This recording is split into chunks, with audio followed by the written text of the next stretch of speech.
ब्रह्मसूत्र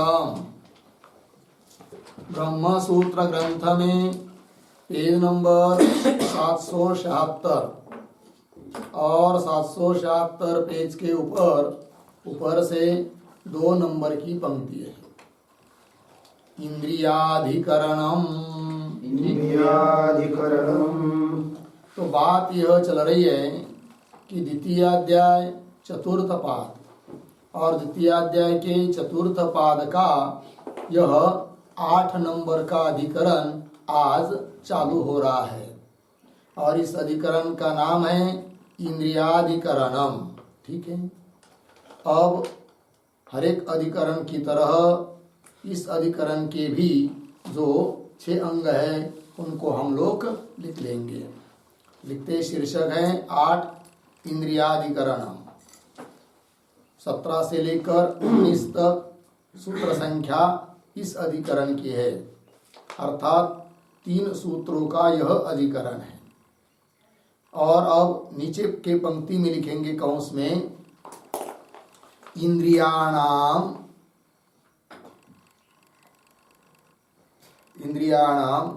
प्राणात तत्वांतरत्वाधिकरणम। ठीक है, पूर्ण विराम कौंस बंद। फिर नीचे के पंक्ति में नंबर 1 संगति बराबर पूर्वाधिकरणेन सह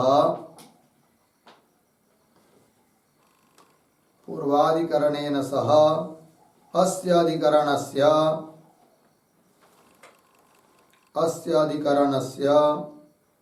आक्षेप संगति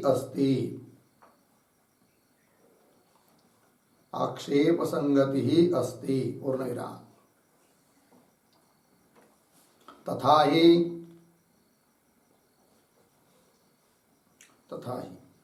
आगे पूर्वाधिकरणे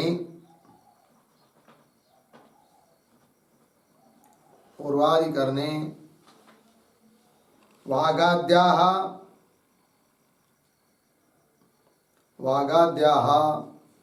देवतंत्राः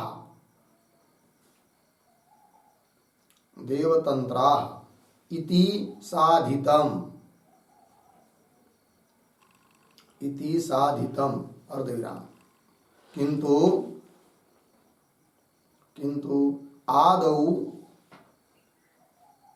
आदौ इंद्रियाणां सिद्धिः स्यात्।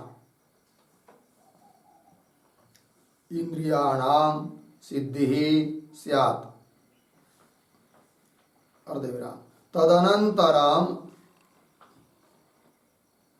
तदनंतरम इंद्रिय अधिष्ठातृ देवता विचारः। इंद्रिय अधिष्ठातृ देवता विचारः संभवेत। पूर्ण विराम। किंतु मुख्य प्राण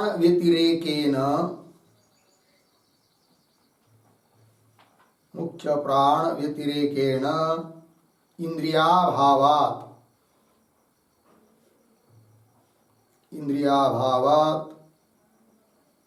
न तत् अधिष्ठातृ देवता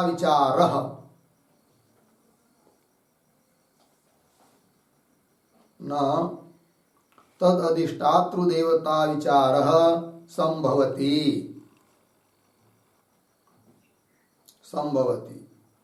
इति एवं आक्षेप संगत्या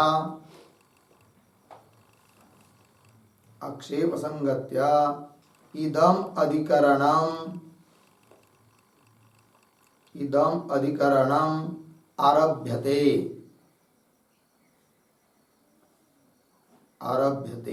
पूर्ण विराम। ठीक है, तो देखो भाई, तो इंद्रियाधिकरण यह, और इंद्रियाणाम प्राणात तत्वांतरत्वाधिकरण, मतलब मुख्य जो प्राण है उनसे इंद्रिया अन्य तत्व है, अन्य वस्तु है, अन्य पदार्थ है, इस बात को सिद्ध करने के लिए इस अधिकरण की प्रवृत्ति है। जबकि पूर्व पक्षी कहेगा मुख्य प्राण ही इंद्रिया है, अर्थात क्यों, वहां मुख्य प्राण का व्यापार विशेष इंद्रिया है।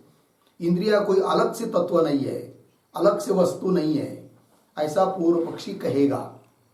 फिर उसका निराकरण करके सिद्ध किया जाएगा कि मुख्य प्राण से अतिरिक्त पदार्थ है इंद्रिया। ठीक है, चलिए फिर तो संगति, क्या संगति है, तो कह रहे पीछे के अधिकरण के साथ इस अधिकरण की आक्षेप संगति है। वो कैसे, तो पूर्व पक्षी कहता है कि पीछे के अधिकरण में वागादिक इंद्रिया देवताओं के अधीन है, देवताओं के द्वारा प्रेरित है, इस बात की सिद्धि की। किंतु पहले इंद्रियों की तो सिद्धि होनी चाहिए, है कि नहीं, उसके बाद उन इंद्रियों का अधिष्ठाता देवता है या नहीं है या कौन है, इन सब बातों का विचार हो सकता है। किंतु पहले बात यह है कि मुख्य प्राण से अतिरिक्त इंद्रिया है ही नहीं, तब कैसे आप इंद्रियों का अधिष्ठाता देवता अमुक अमुक है या अधिष्ठात्री है उनका कोई न कोई, ये विचार कर पाओगे, अर्थात नहीं कर पाओगे। इस प्रकार का आक्षेप कर रहा है पूर्व पक्षी। क्या आक्षेप है उसका, कि मुख्य प्राण से अतिरिक्त इंद्रिया नाम की कोई वस्तु है ही नहीं है, ऐसा उसका आक्षेप है। ठीक है, अतः यह अधिकरण आक्षेप संगति से आरंभ हो रहा है। ठीक है, चलिए आगे। अब इसके बाद नंबर 2, विषय बराबर इंद्रियाणाम अस्तित्व विचारः अस्य अधिकरणस्य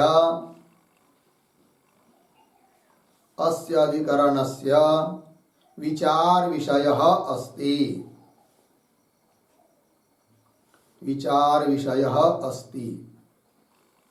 ठीक है, देखो भाई अर्थ, तो इंद्रियाणाम अस्तित्व विचार, इंद्रिय है, इंद्रियों की मुख्य प्राण से अतिरिक्त सत्ता है, इस बात का विषय है इस अधिकरण का।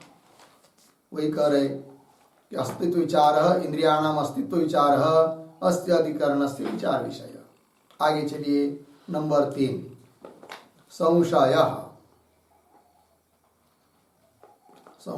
बराबर वागादीनि अक्षाणि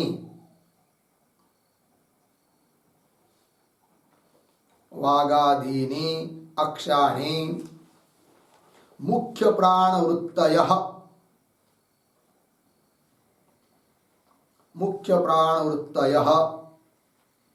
सन्ति,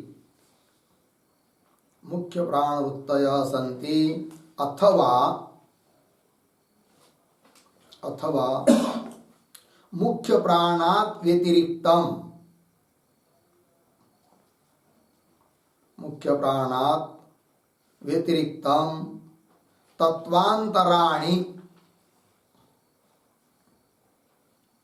तत्वांतराणि वागादीनि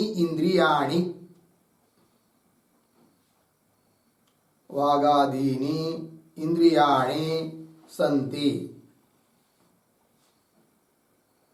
इति भवति संदेहः।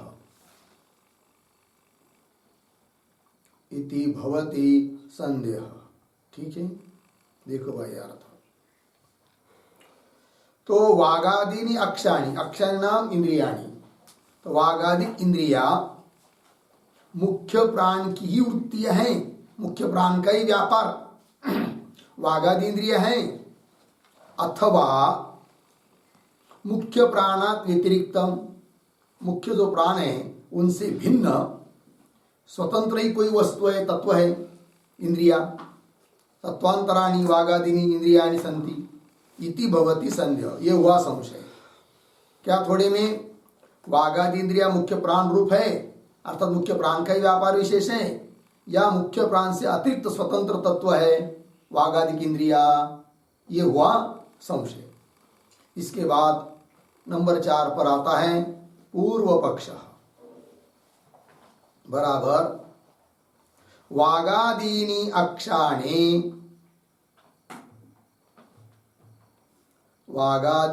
अक्षाणि मुख्य प्राणवृत्तयः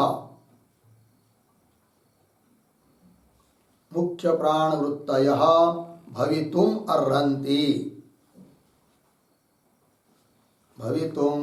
अर्हन्ति। पूर्ण विराम। आगे कुतः प्रश्न चिन्ह। पूर्ण विराम। आगे तेषां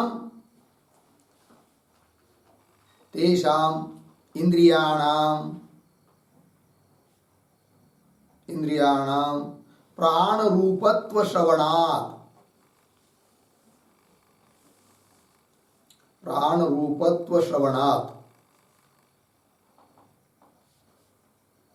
पूर्ण विराम। आगे उद्धरण चिन्ह हंत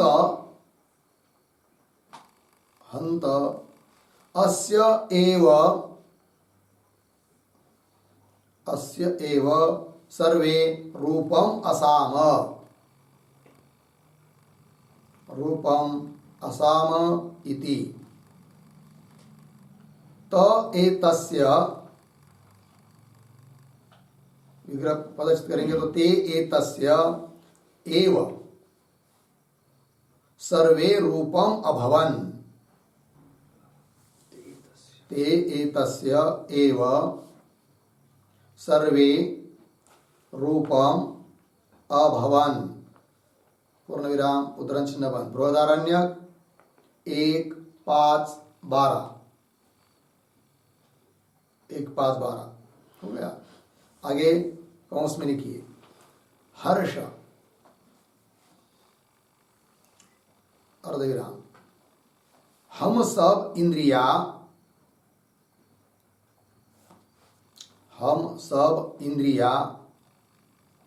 इसी प्राण के रूप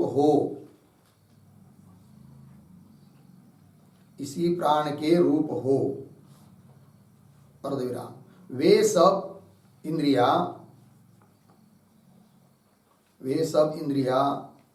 इसी प्राण के रूप हो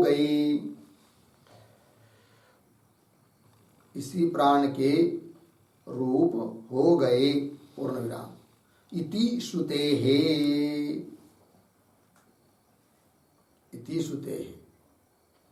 पूर्ण विराम। आगे किंच प्राण शब्देन एव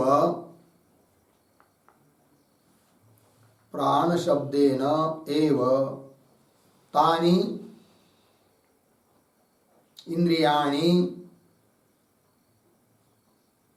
इंद्रियाणि लोके व्यवह्रियन्ते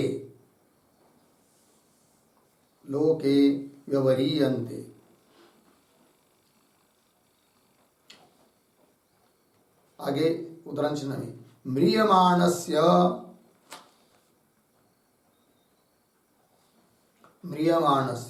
न अद्यापि प्राणा निर्गच्छन्ति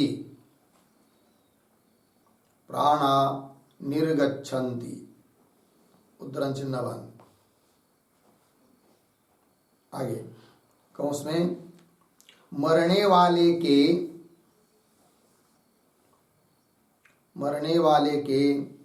अभी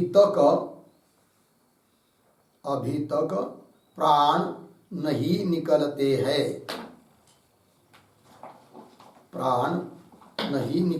हैं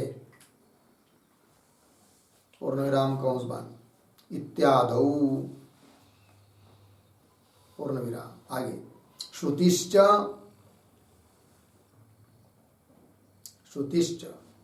वागादीनां प्राण नामकताम आह, प्राण नामकताम आह।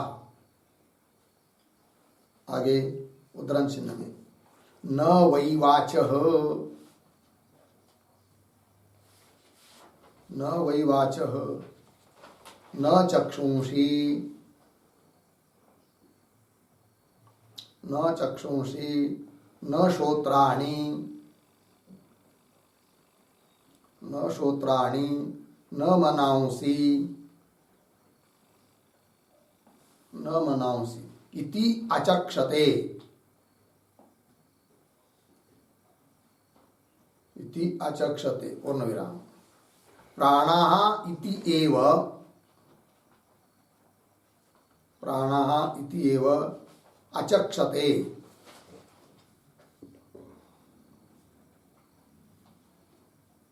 अचक्षते उद्धरण चिन्ह बन कौंस में लिखिए। वाणी है ऐसा नहीं कहते हैं, वाणी है ऐसा नहीं कहते हैं अर्धविराम। चक्षु है ऐसा नहीं कहते हैं, चक्षु है ऐसा नहीं कहते हैं अर्धविराम। श्रोत्र है, श्रोत्र है ऐसा नहीं कहते हैं अर्धविराम। मन है ऐसा नहीं कहते हैं, मन है ऐसा नहीं कहते हैं, किंतु प्राण है ऐसा कहते हैं, प्राण है ऐसा कहते हैं पूर्ण विराम कौंस बांध इति। आगे तस्मात्, तस्मात् न प्राणात्, न प्राणात् अन्यानि तत्वानि, अन्यानि तत्वानि इंद्रियाणि, इंद्रियाणि इति पूर्वपक्षः, इति पूर्वपक्षः। ठीक है, चलिए भाई अर्थ देखिए। तो पूर्व पक्षी बोल रहा है कि वागादीनि अक्षाणि, वागादिक इंद्रिया मुख्य प्राण वृत्तयः भवितुम अर्हन्ति, मुख्य प्राण का ही व्यापार विशेष है वागादि इंद्रिया। मुख्य प्राण के व्यापार को छोड़कर स्वतंत्र कोई वस्तु नहीं है वागादि चक्षुरादि इंद्रिया। चक्षु देख रहा है, मुख्य प्राण ही चक्षु बनकर देख रहे हैं। वाणी बोल रही है, मुख्य प्राण ही वाणी होकर बोल रही है, ऐसा अर्थ। स्वतंत्र तत्व नहीं है वागादि चक्षुरादि इंद्रिया, प्राण का ही व्यापार विशेष है, अर्थात प्राण के ही अंतर्गत है, प्राण से भिन्न नहीं है, ऐसा अभिप्राय पूर्व पक्षी का। तो बोलेंगे क्यों ऐसा मानते हो तुम पूर्व पक्षी, कुतः? तो बताता है, उत्तर देता है कि तेषाम इंद्रियाणाम प्राण रूपत्व श्रवणात्, वे इंद्रिया प्राण रूप है ऐसा श्रुति ने बताया है, इसलिए हम इंद्रियों को प्राण रूप मानते हैं, प्राण से भिन्न नहीं मानते। फिर पूछेंगे उस पूर्व पक्षी को, कौन ऐसी श्रुति है कि जो श्रुति इंद्रियों को प्राण रूप बताती है? तो श्रुति को बता रहा है पूर्व पक्षी। श्रुति है हंत अस्यैव सर्वे रूपम असाम इति ते तस्यैव सर्वे रूपम अभवन, बृहदारण्यक 1:5-12। ठीक है ना, इसका शब्दशः अर्थ बाद में लिखा देंगे, अभी थोड़ा अर्थ लिख के दिया है आपको। हंत का अर्थ कर दिया हर्ष। तो क्या हम सब इंद्रिया इसी प्राण के रूप होवे, ऐसी उन इंद्रियों ने प्रार्थना की या संकल्प किया। फिर उसके बाद उसके अनुसार वे सब इंद्रिया इसी प्राण के रूप हो गए, ऐसा श्रुति बता रही है। अर्थात इंद्रियों को प्राण रूप बता रही है, अतः हम प्राण से अतिरिक्त इंद्रियों को नहीं मानते हैं, ऐसा बोल रहा है कौन? पूर्व पक्षी इति श्रुते है। अच्छा, और क्या? किंच प्राण शब्देन एव तानि लोके व्यवह्रियन्ते, और उन इंद्रियों का व्यवहार लोक में प्राण शब्द से ही किया जाता है। कैसे? उदाहरण देकर बताया जा रहा है। पूर्व पक्षी युक्ति दे रहा है कि इंद्रिया प्राण से अतिरिक्त इसलिए नहीं है, अर्थात प्राण स्वरूप ही है, क्योंकि लोक व्यवहार में भी प्राण शब्द से इंद्रियों को कहा जाता है। तो बोलेंगे कैसा? उदाहरण से बताओ। तो बता रहा है कि म्रियमाणस्य न अद्यापि प्राणः निर्गच्छन्ति, ये लोग बोलते हैं। समझ लीजिए कोई मरणासन्न व्यक्ति है और उसके प्राण चल रहे हैं, जिंदा ही है, वो मर नहीं रहा है, तो लोग क्या बोलते हैं? अरे देखो भाई, 2 दिन हो गए, 4 दिन हो गए, पड़ा है बेचारा, सुन न देख रहा है, सुन रहा है, कुछ नहीं कर रहा है, किंतु अभी भी उसके प्राण नहीं जा रहे। ऐसा बोलते हैं लोग ऐसा नहीं बोलते क्या कि देखो अभी भी इसकी इंद्रियां नहीं जा रही है, ऐसा बोलते हैं क्या? नहीं बोलते। क्या बोलते फिर? इसके प्राण नहीं जा रहे, है कि नहीं? अर्थात इंद्रियों के लिए शब्द प्रयोग कर दिया लोगों ने प्राण का, इसका मतलब प्राण से अतिरिक्त नहीं है। कौन? इंद्रिया, यह अभिप्राय इत्यादौ। अच्छा, और श्रुति भी क्या कहती है? श्रुतिश्च वागादि नाम प्राण नामकताम आह, वागादि को प्राण नाम से ही बोलती है। कौन? श्रुति। वागादि जो इंद्रिया है, उन इंद्रियों को प्राण शब्द का उल्लेख करके ही श्रुति निर्देश करती है। इससे भी हम निश्चय करते हैं कि मुख्य प्राण से अतिरिक्त कोई इंद्रियादिक नहीं है, अपितु इंद्रिया प्राण स्वरूप ही है, ये कह रहा है पूर्व पक्षी। तो कौन वो श्रुति है कि जो श्रुति वागादि इंद्रियों को प्राण ऐसा नाम देकर बोलती है? तो श्रुति दे दिया, न वैवाचः न चक्षुंषि न श्रोत्राणि न मनांसि इति आचक्षते, फिर प्राणा इति एव आचक्षते। ठीक है ना? कोई मरणासन्न व्यक्ति है तो वह क्या, उसके लिए क्या बोला जाता है? वाणी है, इसकी वाणी है, अभी मरा नहीं, अभी वाणी है उसकी, ऐसा नहीं कहते लोग। फिर क्या कहते हैं? इसके प्राण है, ऐसा कहते। श्रुति स्वयं बता रही है लोक व्यवहार की बात को लेकर। ठीक है। अच्छा, चक्षु है, मरा नहीं, अभी मरणासन्न है कि नहीं, अब मरने वाला है, किंतु देख रहा है, समझ में आता है उसको, एरोपेरस है, तो लोग क्या बोलते? अभी इसको चक्षु है, ऐसा नहीं कहते लोग। क्या कहते? इसका भी प्राण है। इसका मतलब इंद्रियों के लिए प्राण शब्द का ही प्रयोग किया जाता है, श्रुति भी स्वयं बता रही है। अतः यह निश्चय होता है कि मुख्य प्राण से अतिरिक्त कोई इंद्रिया नहीं है, वही कह रहे हैं। वाणी है ऐसा नहीं कहते, इत्यादि बता दिया ना। मन है ऐसा नहीं कहते, किंतु क्या बोलते? प्राण है, ऐसा ही कहते हैं लोग। इति तस्मात्, कुल मिलाकर सिद्ध होता है कि न प्राणात अन्यानि तत्वानि इंद्रियाणि, प्राणात अन्यानि तत्वानि इंद्रियाणि न, प्राण से अतिरिक्त तत्व इंद्रिया नहीं है, इति पूर्व पक्ष हो गया जी। चलिए आगे, तब आगे चलते हैं 5 नंबर पर। सिद्धांत बराबर प्राणात तत्वांतराणि इंद्रियाणि सन्ति, प्राणात तत्वांतराणि इंद्रियाणि सन्ति, अर्धविराम, बहुवैलक्षण्यात्, बहुवैलक्षण्यात् पूर्णविराम, तथा ही उद्धरण चिन्ह में तानि मृत्युः श्रमो भूत्वा,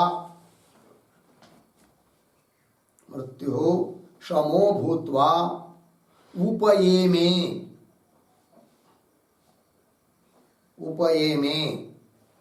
पूर्णविराम, तस्मात् तस्मात् शाम्यति एव वाक्।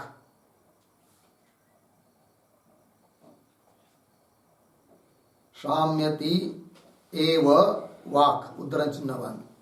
बृहदारण्यक 1:5-21 1:5-21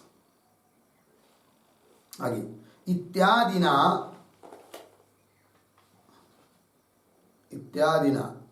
वागादीनां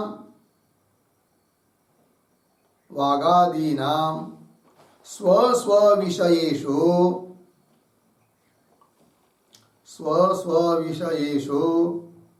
शांतिम अभिधाय।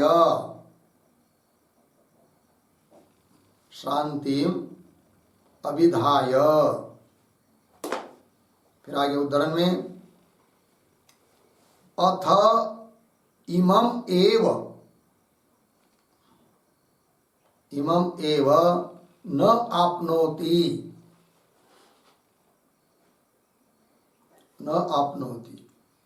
योऽयं मध्यमः प्राणः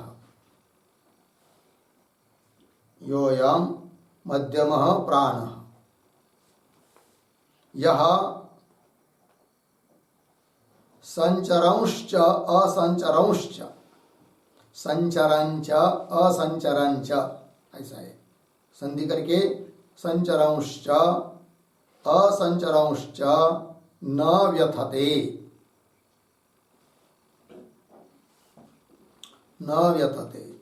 उद्धरण चिन्ह बंद। इति प्राणस्य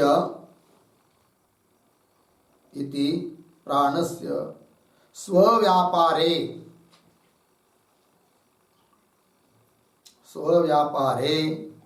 शांति अभावम आह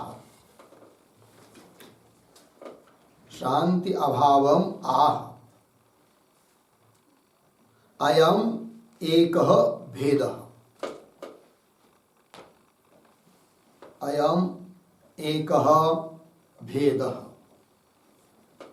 पूर्ण विराम। तथा प्राण संवादे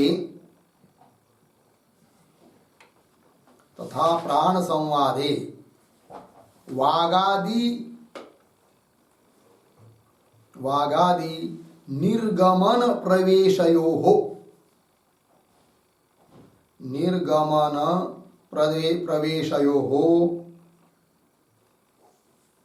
देहस्य मरणोत्थान अभावम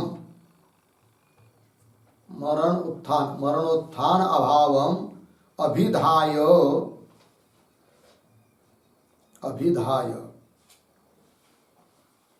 प्राण निर्गमन प्रवेशयोः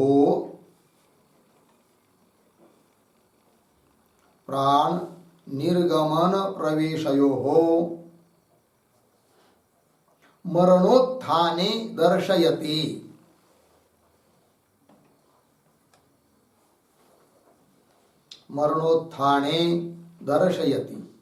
पूर्ण विराम। अतः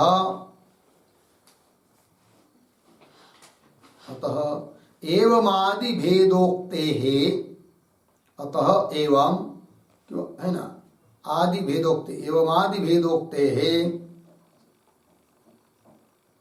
वागादीनां प्राणरूपत्वं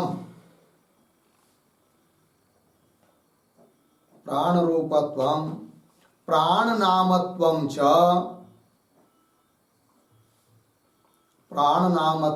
च गौणम् पूर्ण विराम। भृत्य न्यायेन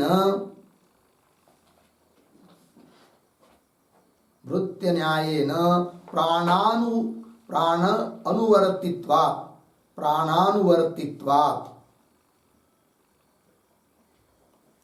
अनुवर्तित्वात् पूर्ण विराम। व्यवहार भेदः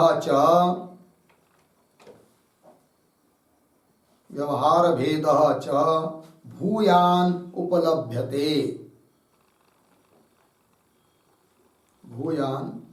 उपलभ्यते पूर्ण विराम।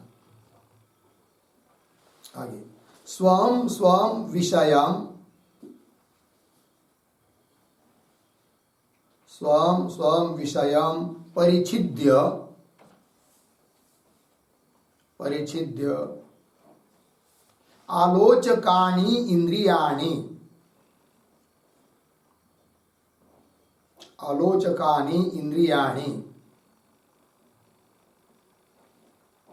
अर्धविराम प्राणः तु अक्षाणाम् देहस्य च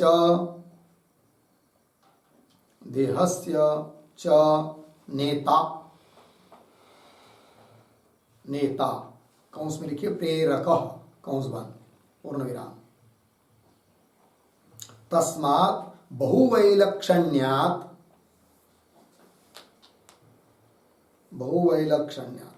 प्राणात् तत्वान्तराणि इंद्रियाणि प्राणात् तत्वान्तराणि इंद्रियाणि इति सिद्धं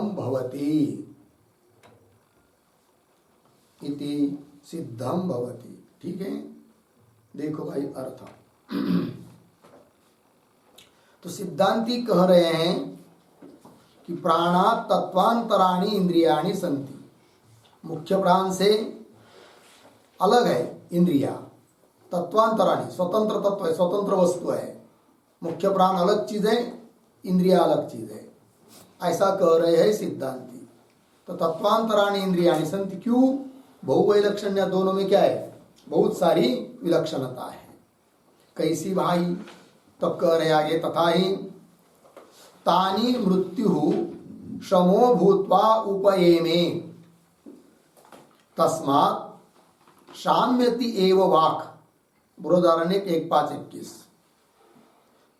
इसका अर्थ भी लिखा देंगे बाद में, पहले अर्थ बता देता हूं। तानि इंद्रियाणि, वो इंद्रिया जो है ना, वे सब क्या श्रम को प्राप्त होती है। कैसे? तो जो मृत्यु है यमराज, वह स्वयं श्रम बन जाता है, श्रम का रूप धारण कर लेता है और पकड़ लेता है इंद्रियों को, वागादि इंद्रियों को। अतः वाणी वगैरह जब भाषण देने लगती है, बोलती जाती है, तो कुछ देर के बाद थक जाती है। अर्थात वो जो मारक मृत्यु है, उसने जैसे कि श्रम का रूप धारण करके इंद्रियों को पकड़ लिया, तब इंद्रिया श्रम को प्राप्त होती है। श्रुति बता रही है मृत्यु यमराज जी श्रम भूत्वा उपयेमे, उपयेमे का अर्थ संजग्राह, पकड़ा। लिखाएंगे बाद में, लिखना हो तो लिख सकते हैं, संजग्राह पकड़ा उन्होंने। तस्मात् शाम्यति एव वाक्, इसलिए वाक वगैरह वाणी वगैरह इंद्रिया क्या होती है? शाम्यति, श्रम को प्राप्त होती है, थक जाती है। इत्यादिना वागादीनाम स्व स्व विषयेषु श्रांतिम अभिधाय, वागादि इंद्रिया अपने अपने विषय में जब प्रवृत्त होती है तब श्रांति को प्राप्त होती है, श्रम को प्राप्त होती है। ऐसा कहने के बाद फिर आगे क्या कहा है वहां उपनिषद में? सभी इंद्रियों की ऐसी बात है ना, जैसे वाणी का उदाहरण दिया, चक्षु देखता रहेगा, कितना देर तक देखेगा? कुछ देर के बाद तो थक जाता है। जैसे टीवी देख रहा है, मोबाइल देख रहा है 2 घंटे, चाहे या पढ़ रहा है 2 घंटे 4 घंटे, थक जाएगा। कान भी सुनते अब बहुत हो गया भाई, थक गया, ऐसा ही बोलते हैं ना, इस प्रकार। फिर उसके बाद ये तो इंद्रियों के बारे में कह दिया कि थक जाती है, किंतु प्राण के बारे में क्या कहा है? ऐसा कहा है कि वो कभी नहीं थकता। वही करे आगे, अथ इमम एव न आपनोत, यह प्राण प्राप्त नहीं होता है। कौन प्राप्त नहीं होता है? किसको? श्रम को।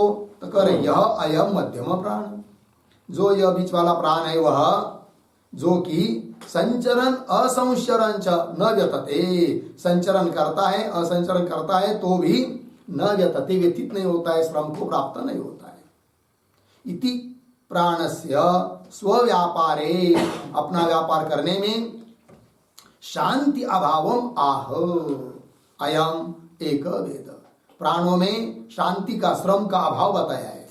देखो ना, जन्म हुआ तब से लेकर मरने तक, अंतिम क्षण तक चलता ही रहता है। कौन? प्राण। कभी बोलता है क्या बहुत थक गया हूं, अभी रुक जाता हूं जरा 2-4 घंटा? कभी नहीं बोलता है। इसका मतलब श्रुति स्वयं बता रही है, अनुभव भी है कि इंद्रियां थकती हैं, प्राण थकते नहीं है। इसका मतलब प्राण से अतिरिक्त है कौन? इंद्रिया। ये कह रहे सिद्धांती। यदि इंद्रिया प्राण स्वरूप होती तो श्रुति ऐसा भेद करके न बताती कि इंद्रिया थकती है और प्राण थकता नहीं है। ऐसा क्यों बताती यदि ये कहीं होता तो? किंतु अलग अलग दोनों के धर्म बताया है, अर्थात मुख्य प्राण से अतिरिक्त वस्तु है इंद्रिया। ये कह रहे सिद्धांती। आगे चलिए। तथा और प्राण संवादे, और युक्ति बता रहे भाई कि प्राण संवादे, जब उपनिषदों में प्राण का और इंद्रियों का संवाद आता है ना, वहां पर वागादि निर्गमन प्रवेशयो देहस्य मरण उत्थान अभावम अभिधाय। जब सभी इंद्रिया और प्राण किसी एक शरीर में प्रविष्ट हुए, फिर उसके बाद वागादि इंद्रिय एक एक बाहर निकला, निर्गमन किया या पुनः आया, तो बाहर जाने पर भी और शरीर में आने पर भी कुछ बिगड़ा नहीं। देहस्य मरण उत्थान अभावम, न तो देह मरा, इंद्रिया चली गई, वाग इंद्रिया वागादि इंद्रिय एक करके चली गई देह से बाहर, तो भी देह मरा नहीं, फिर वापस आई, है कि नहीं? तब उठा, ऐसा भी व्यवहार नहीं हुआ, वैसा कि वैसे कोई बदल ज्यादा नहीं हुआ, ठीक है ना? तो देह से मरण उत्थान अभावम अभिधाय कथन करके फिर बाद में आगे ये कहा है कि प्राण निर्गमन प्रवेशयो हो। किंतु जब प्राण इस शरीर से बाहर निकलते हैं तब तुरंत बताया क्या? देह का मरण व्यवहार होने लगा, और जब प्राण वापस लौट जाते हैं तब उत्थान व्यवहार होता है। इसका मतलब इंद्रिया अलग है और प्राण अलग है। प्राण निर्गमन प्रवेशयो हो मरण उत्थाने दर्शयति, श्रुति दिखाती है। अतः एवं आदि भेदोक्त, इस प्रकार से बहुत सारा भेद का कथन होने से वागादि नाम, इसलिए वागादि की इंद्रिया अलग है और प्राण अलग है। फिर पूर्व पक्षी कहेगा कि हमने अभी ऊपर बताया था, क्या बताया था? कि वागादिक प्राण स्वरूप बताया है करके, है कि नहीं? और क्या बताया था? प्राण इस नाम से बोली जाती है, कौन? इंद्रिया कही जाती है, अर्थात इंद्रियों के लिए भी प्राण शब्द का प्रयोग होता है। इसलिए हम दोनों को एक मानते, इंद्रियों को और प्राण को। ऐसा बोला था कौन? पूर्व पक्षी। तो सिद्धांति कह रहे वागादि नाम प्राण रूपत्वम प्राण नामत्वम च गौणम। वागादिक इंद्रिया प्राण रूप है यह कहना, और प्राण नाम से कही जाती है वागादि इंद्रिया यह कहना गौण है, अमुख्य है, उसको बताने में तात्पर्य नहीं है कि नहीं? वो फिर बोलेगा लेकिन बताया क्यों फिर? गौण है तो। इंद्रिया प्राण रूप है, प्राण नाम से, प्राण शब्द से इंद्रिया भी कही जाती है, ये बताया क्यों? तब कह रहे भृत्य न्यायेन प्राण अनुवर्तित्वात्। भृत्य न्यायेन, भृत्य सेवक या नौकर, है कि नहीं? कोई सेवक हो, पीछे पीछे पीछे पीछे रह रहा है मालिक के, तब लोग बोलते हैं अरे देखो भाई, कभी तो है कि नहीं, नौकर के देखा तो सेठ का नाम लेकर बोलते हैं देखो सेठ आ गए, है तो कौन? नौकर।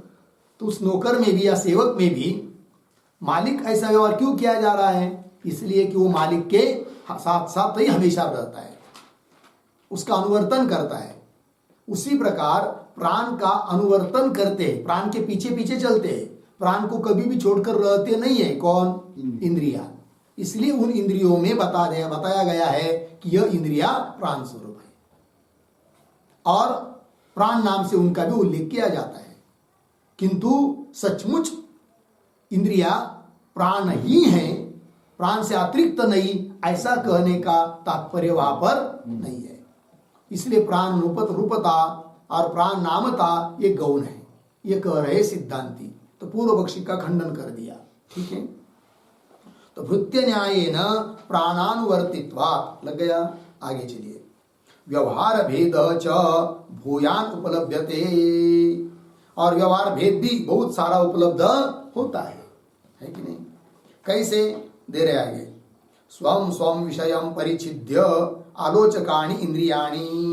इंद्रिया कैसी है भाई, अपने अपने विषय को लेकर उनका आलोचन करते हैं, देखते हैं। अतः इंद्रिया बन गई आलोचक, और वो आलोचन कर रही है, और आलोचन का विषय बन जाते कौन, विषय, अपना अपना उस इंद्रिय का विषय। इस प्रकार इंद्रियों का काम चलता है। तो स्वम स्वम विषयम परिच्छिद्य आलोचकानि इंद्रियाणि। आगे, प्राणः तु अक्षाणाम देहस्य च नेता। और प्राण अलग चीज है। प्राण क्या है, इंद्रियों का और देह का क्या है, नेता है, प्रेरक है कि नहीं। प्राण इंद्रियों का भी देह का भी। इसका मतलब प्रेर्य हुए देह और इंद्रिया, और उनका प्रेरक हुआ कौन, प्राण।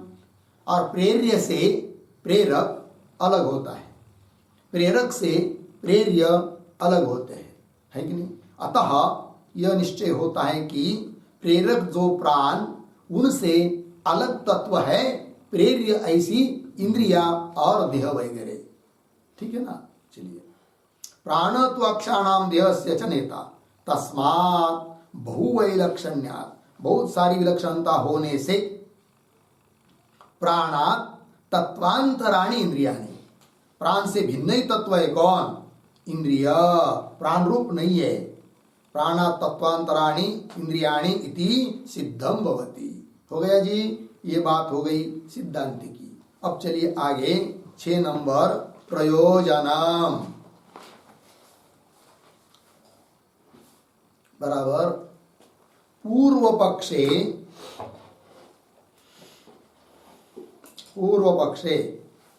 इंद्रियाणाम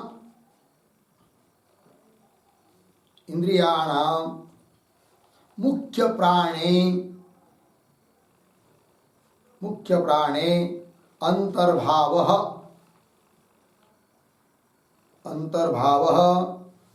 फलम भवति पूर्ण विराम।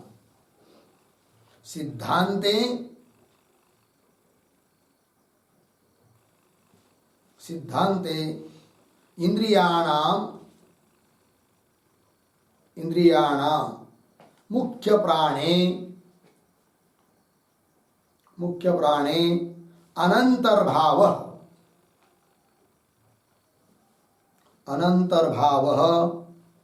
प्रयोजनम भवति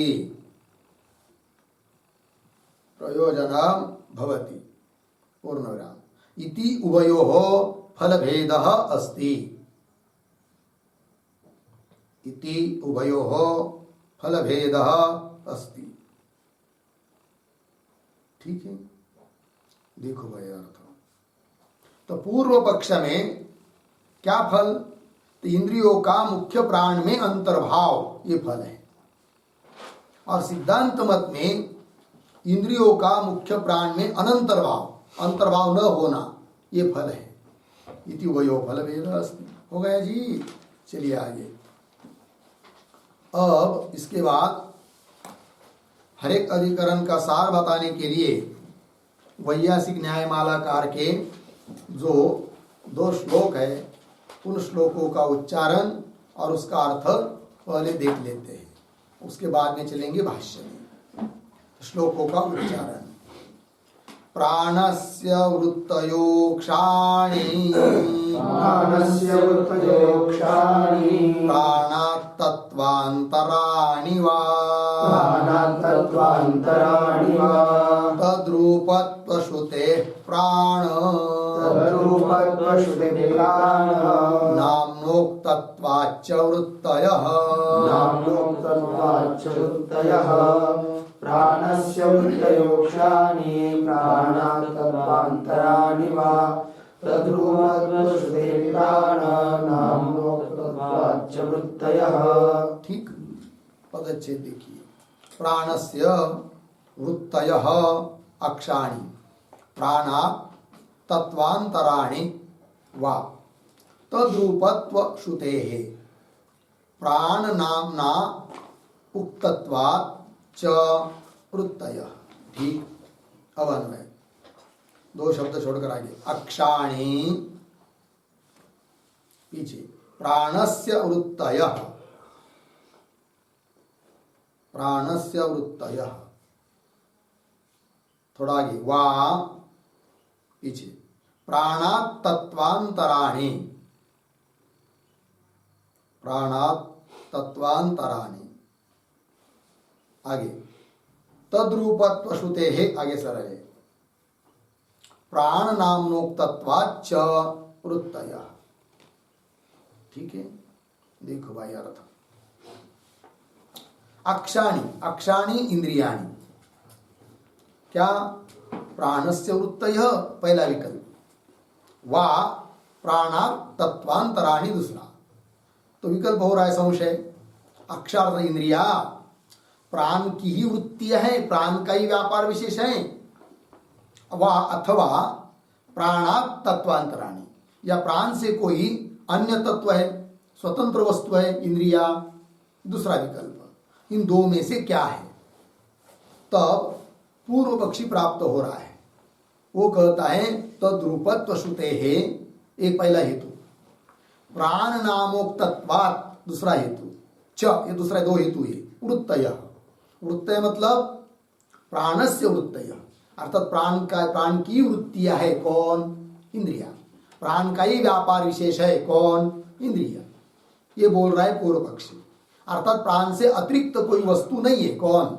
इंद्रिया ये कह रहा है पूर्व पक्षी बोलेंगे क्यों तो हेतु दे रहा है वो पहला हेतु तद्रूपत्व श्रुते है दूसरा हेतु प्राण नामनोक्तत्वात् प्राण नाम से इंद्रिया कही गई है प्राण ऐसा शब्द का प्रयोग इंद्रियों के लिए भी हुआ है इसलिए मुख्य प्राण से अतिरिक्त इंद्रिया नहीं है ये कह रहा है पूर्व पक्षी पहला हेतु है तद्रूपत्व श्रुते मतलब प्राण रूप है इंद्रिया ऐसा भी श्रुति ने बताया है ये पहले हेतु का अर्थ हुआ किंतु वो श्रुति कौन है तो लिखते उस पर एक टिप्पणी तद्रूपत्व श्रुते इसके आधार पर एक टिप्पणी लिखेंगे उद्धरण चिन्ह में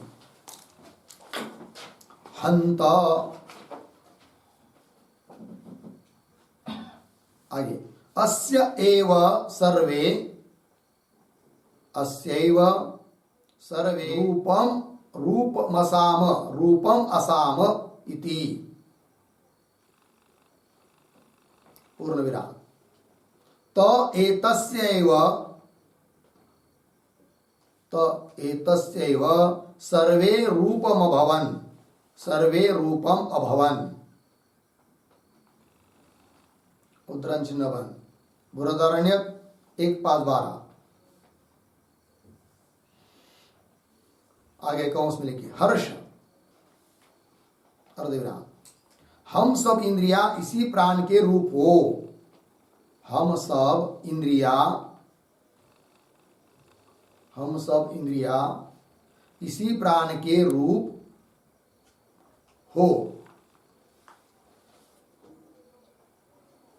हो जावे इसका मतलब अर्धविराम वे सब इंद्रिया इसी प्राण के रूप हो गए पूर्ण विराम कौंस बंद आगे इत्यत्र इंद्रियाणाम प्राण रूपत्वम उक्तम अस्ति प्राण रूपत्वम उक्तम अस्ति पूर्ण विराम हो गया अर्थ देखो भाई तो इंद्रियों को प्राण रूप बताया है श्रुति ने इसलिए प्राण से अतिरिक्त इंद्रिया नहीं ये कहता है पूर्व पक्षी किंतु जिस श्रुति में इंद्रियों को प्राण रूप बताया है वो श्रुति कौन वह यह श्रुति हंत का अर्थ है हर्ष अस्य एव सर्वे रूपम असाम हम सब इंद्रिया इसी प्राण के रूप बन जावे ऐसे उन्होंने प्रार्थना किया संकल्प किया फिर उसके बाद ते एतस्यैव सर्वे रूपम अभवन ते वागादिक इंद्रिया वागादिक इसी प्राण के रूप बन गए ये बताया है श्रुति ने। हो गया। आगे चलिए। अब जो दूसरा हेतु दिया था प्राण नामोक्तत्वाच्च, श्लोक में दूसरा हेतु दिया है ना, उसके आधार पर एक टिप्पणी लिखेंगे। तो लिखते हैं लोक व्यवहारे श्रुतौ च, लोक व्यवहारे श्रुतौ च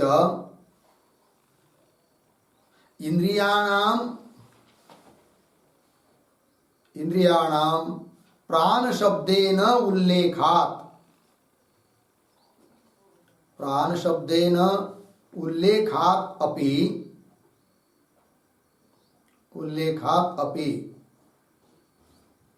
न मुख्य प्राणात् अन्यानि इंद्रियाणि इत्यर्थः। पूर्ण विराम। उद्धरण चिन्ह में म्रियमाणस्य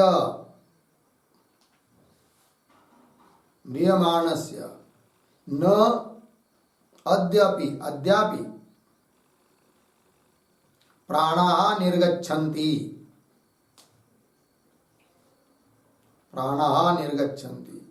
उद्धरण चिन्ह इति लोके पूर्ण विराम तथा उद्धरण चिन्ह में न वै वाचः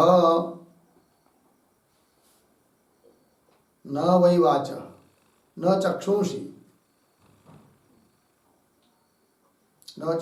उद्धरण चिन्ह इत्यत्र श्रुतौ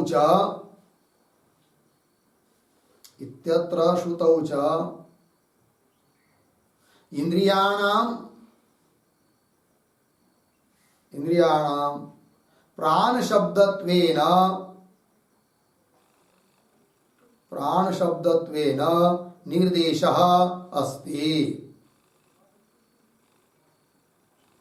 निर्देशः अस्ति इति।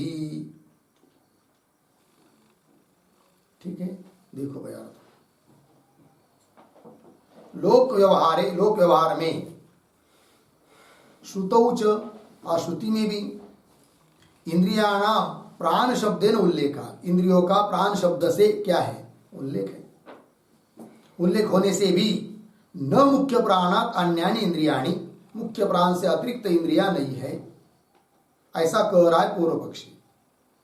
तो बोलेंगे कैसा बात बताइए, लोक व्यवहार में और श्रुति में क्या है बताओ। तो कहते म्रियमाणस्य न अद्यपि प्राणा निर्गच्छन्ति, ऐसा लोक में बोला जाता है। और श्रुति भी कहती है न वैवाच न चक्षुषी इत्यादि, अर्थ आपको लिख के दिया है। इत्यत्र श्रुतौ च इंद्रियाणाम प्राण शब्देन निर्देश अस्ति, इंद्रियों का प्राण शब्द से क्या है? निर्देश है। इससे भी निश्चय होता है कि प्राण से अतिरिक्त नहीं है कौन? इंद्रिया। ठीक है, ये बात हो गई। तो पूर्व पक्षी ने अपनी बात कह दी। अब आगे चलते हैं दूसरे श्लोक में, जो कि सिद्धांतियों का श्लोक है। तो देखिए श्रमा श्रमादि भेदोक्ते गौणे तद्रूपनामनि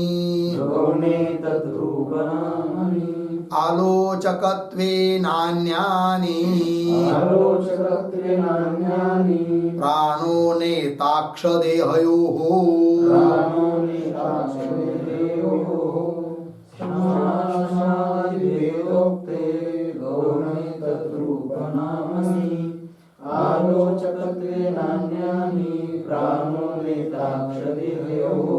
ठीक। पदच्छेद देखिए। श्रमा श्रमादि भेदोक्ते गौणे तद्रूप नामनि आलोचकत्वेन अन्यानि प्राणः नेता अक्षदिहयोः। ठीक है, चलिए अब अन्वय शुरू से। श्रमा श्रमादि भेदोक्ते है, एक शब्द छोड़कर आगे, तद्रूप नामनि पीछे, गौणे आगे, आलोचकत्वेन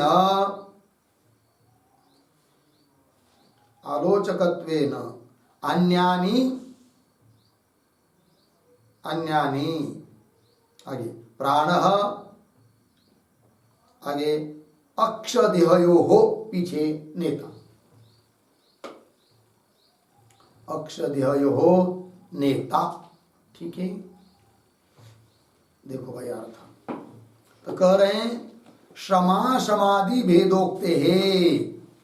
श्रम अश्रम इंद्रिया श्रम को प्राप्त होती है, प्राण श्रम को प्राप्त नहीं होता है।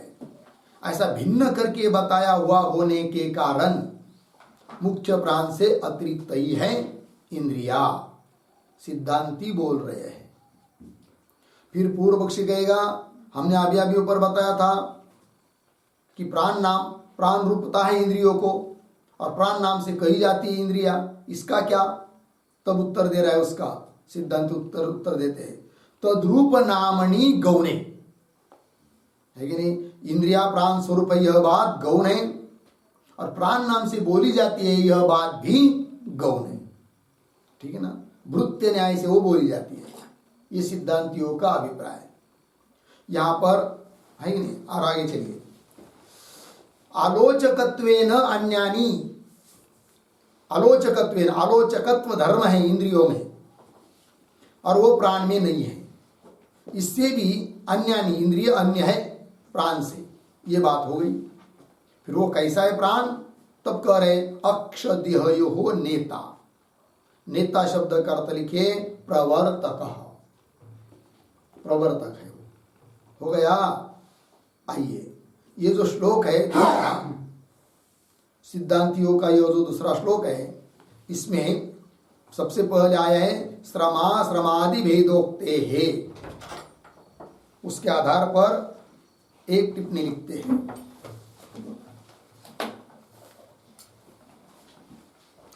लिखेंगे उद्धरण चिन्ह में तानि तानि मृत्यु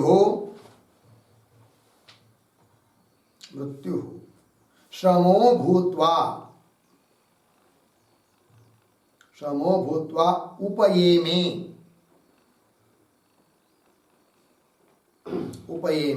कौंस में लिखिए उपयेमे बराबर संजग्राह बराबर हिंदी में पकड़ा,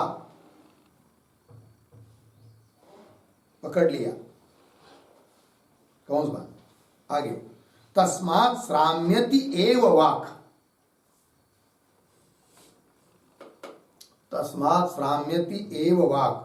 उद्धरण चिन्ह बंद, बृहदारण्यक 1:5-21। कौंस में लिखिए अर्थ उन इंद्रियों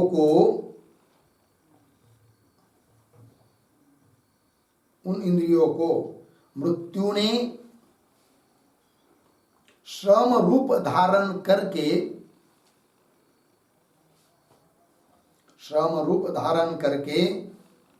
पकड़ लिया।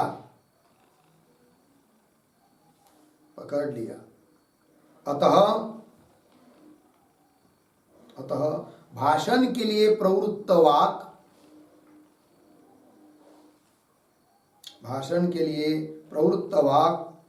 श्रांत होती है।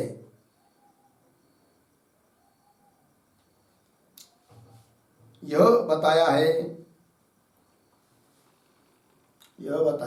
पूर्ण विराम। तथा उद्धरण चिन्ह में अथ इमम एव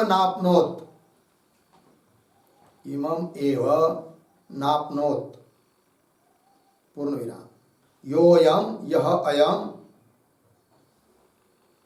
मध्यमः प्राणः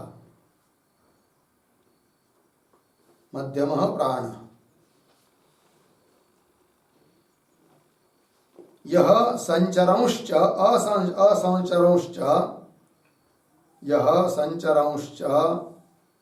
असंचरणश्च न व्यथते। न व्यथते, उद्धरण चिन्ह बन, आगे कौंस में लिखिए, वह मृत्यु कर दे विराम, यह जो मध्यम प्राण है,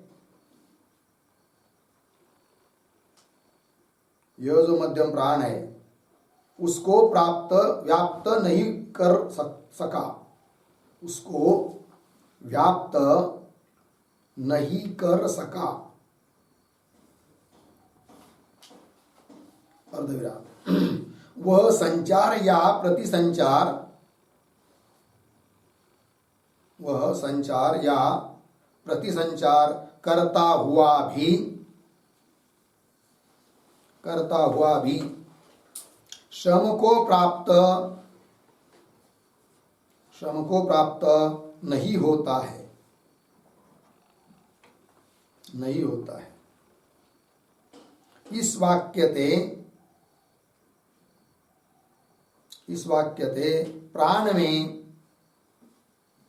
प्राण में श्रम अभाव बताया है,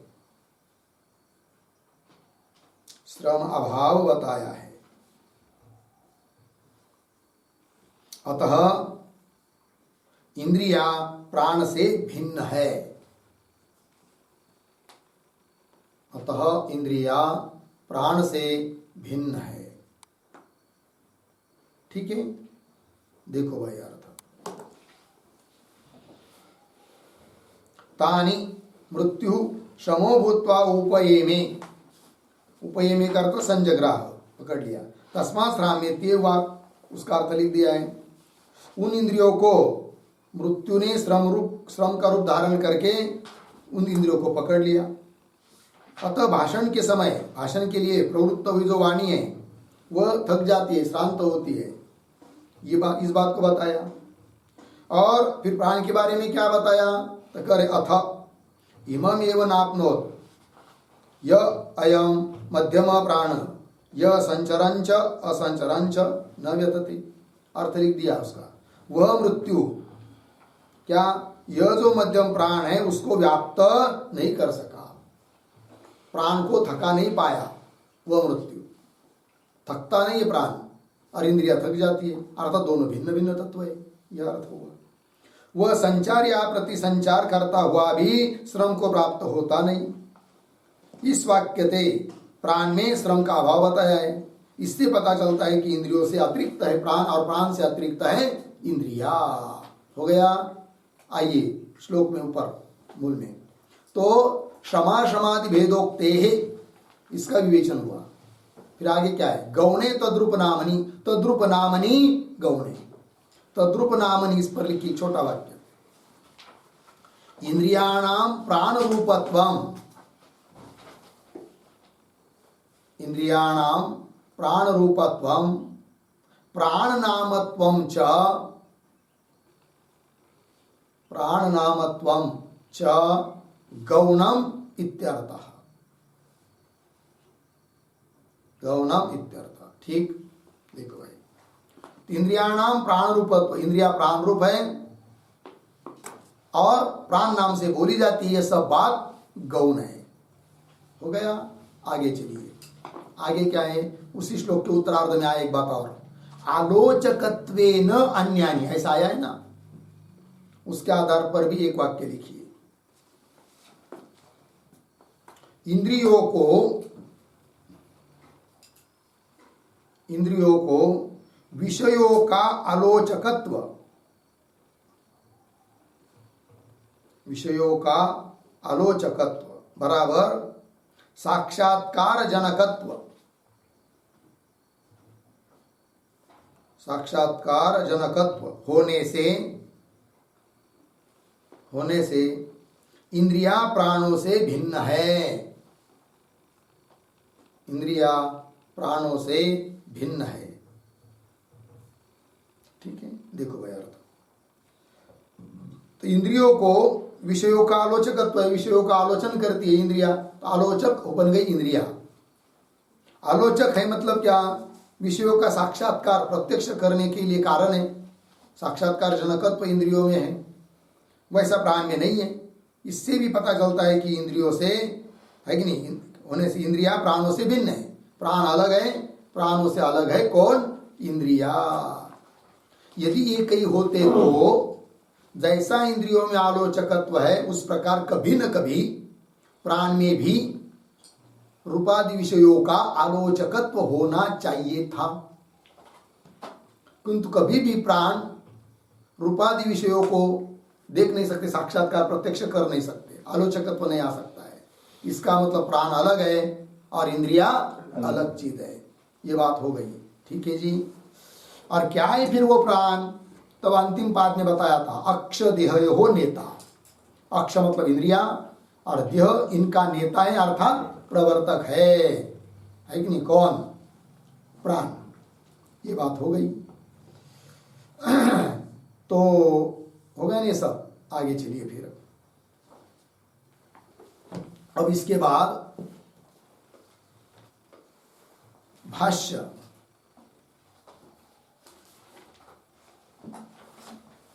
तो क्या है पंक्ति? मुख्यश्च एकः इतरे च एकादश प्राणाः अनुक्रांतः इत्यादि पंक्ति मिल गया। इसका विचार हम लोग बाद में करते हैं। ओम पूर्णमदः पूर्णमिदं पूर्णात् पूर्णमुदच्यते पूर्णस्य पूर्णमादाय पूर्णमेवावशिष्यते। ओम